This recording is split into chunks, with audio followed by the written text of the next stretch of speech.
Alright, so I thought I'd do a little bit of an update on the Camaro here. As you can see, I decided to pull the motor. I've got it out over here. I've actually been working on it for a while. If I didn't go in depth onto what I was doing, I put a stage 3 variable valve timing cam in it. And then basically just did everything that I needed to do with that, and then added a couple other little things. And I mean, most of the build, I spent a little extra money on some stuff that maybe wasn't necessary, but maybe a little better quality, or to help the longevity, I guess you'd say. So anyhow, like I said, I pulled the motor out. I've got a new Melling oil pump in there. I did a new pan gasket, new rear main seal, new front seal, new chiming chain. I put an ls3 dampener in it. It's got the DOD delete valley tray. And then something that I didn't, well, there's a couple things that I didn't talk about before, that I ended up doing is I went ahead and sent the heads off to a company called Guatney Performance in, I believe, Arkansas, and I had them ported. Basically, the project went on a little bit longer, and I had a little bit more funds available, and that was something that I was kind of teetering on, so I went ahead and got that done. And then the other thing that I did is I do have HP tuners. I'm not a tuner by any means. I was going to attempt to tune the car myself, but two issues there, especially for a novice at best tuner, is I am retaining the VVT, and I also had, sorry, my shop's a mess, but I also bought this flex fuel kit. So with the flex fuel and the VVT, I just wasn't really comfortable. So I ordered a remote tune package from GPI as well. And kind of to backtrack a little bit, the reason I decided to pull the motor was is just going to make it a little bit easier to work on, and I'm putting a converter in it, so it just made the most sense to me to just pull the motor. It ended up being a little bit more involved. I was hoping that there would be an easier way on the wiring. I ended up just unhooking all the wiring, labeling it, and then laying it in the car. I mean, you could have took the wiring off with the engine, which would have been probably slightly easier, but then once I had the motor out, I would have had to unhook all the wiring off the motor, so I just did it that way. Again, that's just how I did it. There's different ways. So back to the original issue with the car was the knocking sound it was making. And I kind of looked at, I mean, obviously it's in a bag, but there's really, this here would be, no, these ones here. These lobes here would have been the lobes on the cylinder that was making noise. I don't see that they look, these ones here, I don't see that they look bad or anything like that. And I've got the lifters sitting out here as well. And again, I mean, they seem to roll fine. There's no flat spots on the rollers. It might have just been that this lifter or the other one, either one, had collapsed, and that was making the noise, I guess. But at any rate, I didn't find any damage or anything suspect in the engine. Luckily, I didn't expect to. You know, maybe something a little bit on the cam or the lifter, but I definitely was able to get something done before something bad happened. So yeah, I've got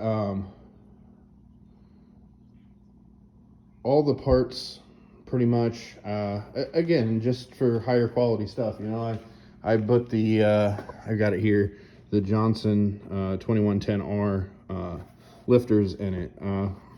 Not necessary. I think it cost me about $300 more than going with, like, let's say the ls3 lifters, but it just seemed to make sense to me for the money. You know, at this point, what's $300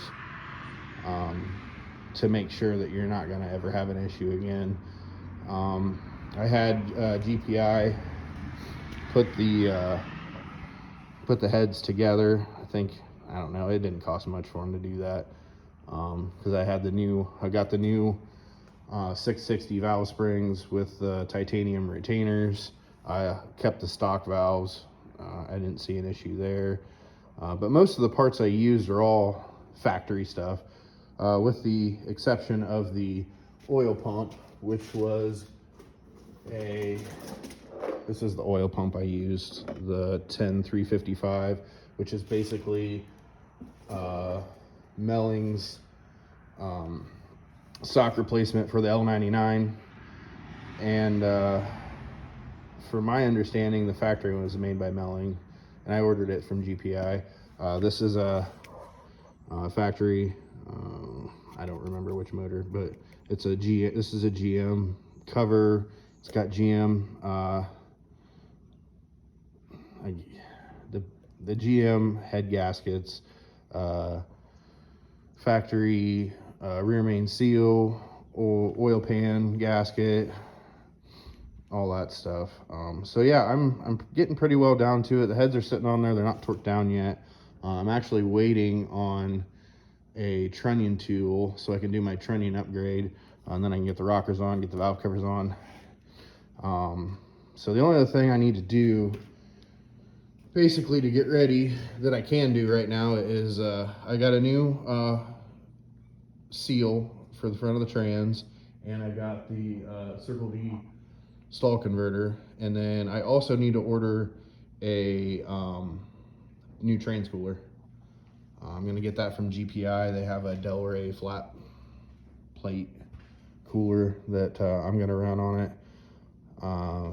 Again, it's what I've been seeing is recommended on these, and I just want to make sure I do it right, I guess. The other thing I'm a little torn on, I mean, everything's getting a little more expensive. I thought I had about everything bought, and then I had to buy the oil pan gasket and the rear main seal, and then I found out I needed to buy an alignment tool for the rear main seal and for the front seal, and which, you know, that's not expensive, but, you know, a couple $100 here, a couple $100 there, it adds up. So another thing I'm debating on is the balancer. I may just put this one back on for now. Debating on upgrading it. There's a power bond, which is what we had put on my dad's C6. But his is also way harder to change. You got to pull the rack and everything. This one's really not that bad. I don't think you even got to do much to get it off, other than you got to do it in the car. But I think there's plenty of room to do it on the car should I need to. So that's one thing I'm debating on yet, whether I'm going to do that or not. So yeah, just a little bit of an update. I got the motor pretty much ready.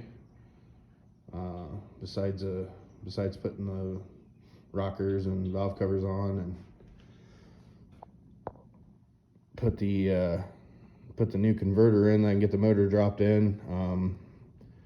It's kind of neat how if nobody's done remote tuning or doesn't know anything about it, so basically, and it's all GPI stuff that, you know, it's a GPI cam. This is the cam. You know, they ported the heads.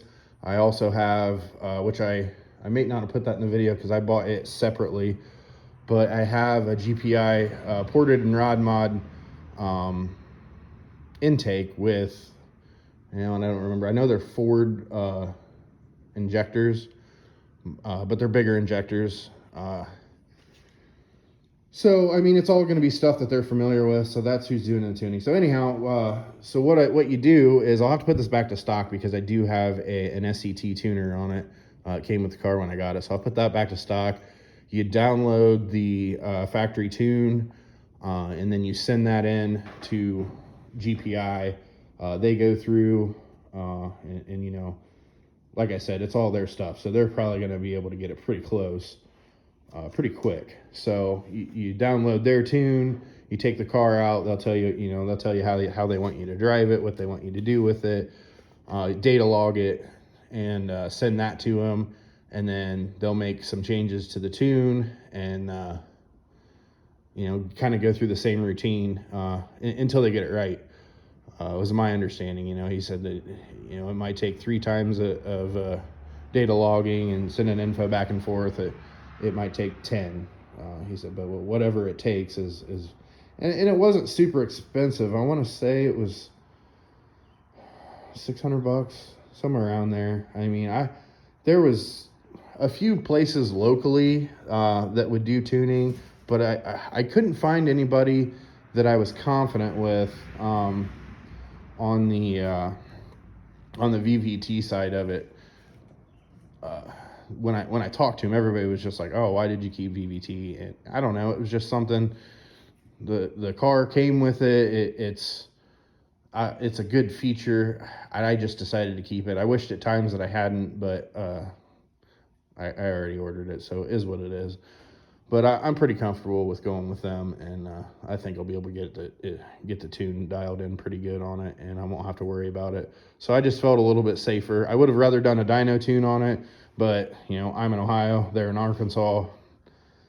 Just wasn't going to work out. I'd have to trailer the car there, and I think the remote tune will work out pretty good, considering, like I said, it's all their stuff. So it's not anything new to them. It's something that they've dealt with probably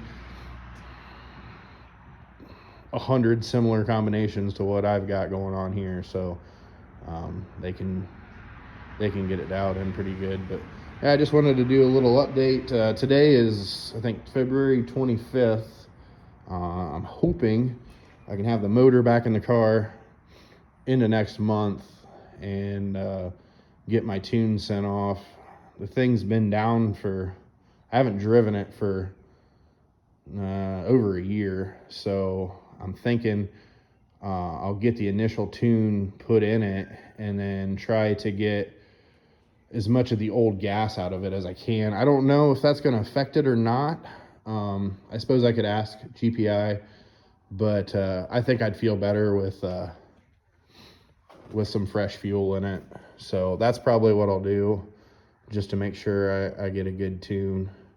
But I just wanted to do a little update on the Camaro. Been taking a little bit longer. Kind of got a couple other projects that I'll get into depth, hopefully, for too much longer. That stack of stuff is all new parts. Some of it's for the Camaro. I see the converter there. That's the radiator and stuff out of it. And the winch box is actually what the intake and stuff is in.